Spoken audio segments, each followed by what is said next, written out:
আসসালামু আলাইকুম প্রিয় দর্শক, আমি ডাক্তার মোহাম্মদ রায়হানুদ্দিন। আজকে যে রোগীটি দেখছেন ওনার শরীরের বিভিন্ন অংশে এভাবেই ফেটে গিয়েছে। মূলত কি হয়েছিল আসলে? ওনার দাউদ বা দাঁতের সমস্যা নিয়ে তিনি ভুগছিলেন। এই সমস্যা নিয়ে তিনি গ্রামের ফার্মেসি থেকে চিকিৎসা নেওয়ার জন্য গিয়েছিলেন। সেখানে তিনি ওনাকে বিভিন্ন ধরনের মলম দেওয়া হয়েছিল এবং পাশাপাশি ওনাকে ইঞ্জেকশন দেওয়া হয়েছিল, সুই দেওয়া হয়েছিল।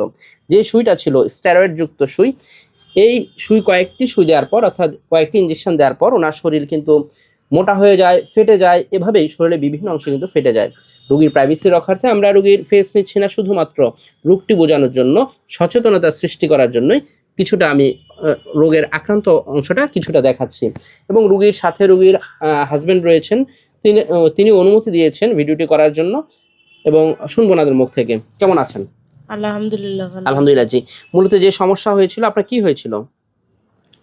দাউদ হয়েছিল আর চুলকানি হয়েছিল। তারপর কি করেছিলেন আপনারা? তারপরে একটি ফার্মেসি যাই, তারপরে কিছু ওষুধ দেয়, মলম দেয় আর সুই দেয় কিছু। কয়েকটি সুই দেওয়ার পর আপনার শরীরে কি হয়?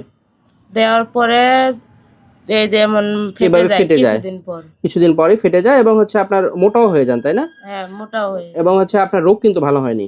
রোগ ভালো হয়নি। পরবর্তীতে আপনি এখানে আসেন, এখানে আসার পর চিকিৎসা নেওয়ার পর এখন দাউদ বা দাঁতের সমস্যা কি আছে আর এখন? না, এখন আর নেই। এবং চুলকানো নেই তো? না।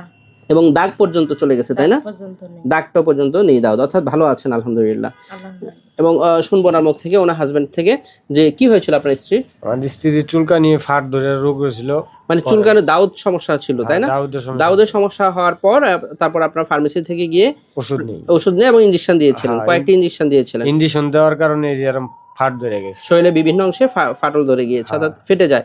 এবং এই যে চিকিৎসা নিলেন এবং পরবর্তীতে আমাদের এখানে আসেন, আসার পর চিকিৎসা নেওয়ার পর এখন তিনি কেমন আছেন? এখন আলহামদুলিল্লাহ তিনি সুস্থ আছেন আলহামদুলিল্লাহ। এখন একেবারে দাগ পর্যন্ত নেই তো দাউদের? না না, চুলকানো নেই না আলহামদুলিল্লাহ। প্রিয় দর্শক, দাউদ বা দাঁতের চিকিৎসার ক্ষেত্রে অবশ্যই সঠিক চিকিৎসার মাধ্যমে সম্পূর্ণরূপে সুস্থ হওয়া সম্ভব, সম্পূর্ণরূপে ভালো হওয়া সম্ভব।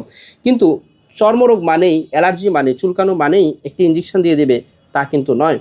অবশ্যই আমরা এই ধরনের অনেক রোগী পেয়ে থাকি যারা গ্রামে থেকে বা বিভিন্ন ধরনের অপচিকিৎসার শিকার হয়ে আমাদের চেম্বারে আসেন এবং চুলকানোর জন্য অথবা দাউদ বা দাঁতের জন্য ওনারা এই ধরনের ইঞ্জেকশনগুলো দিয়ে থাকেন। অবশ্যই দাউদ বা দাঁতের ক্ষেত্রে কোনো ধরনের ইঞ্জেকশন নয়, কোনো ধরনের স্টেরয়েড মলম নয়, স্টেরয়েড যুক্ত কোনো ধরনের ইঞ্জেকশনও নয়। অবশ্যই সচেতন হওয়া উচিত। সকলকে ধন্যবাদ জানিয়ে শেষ করছি। আসসালামু আলাইকুম।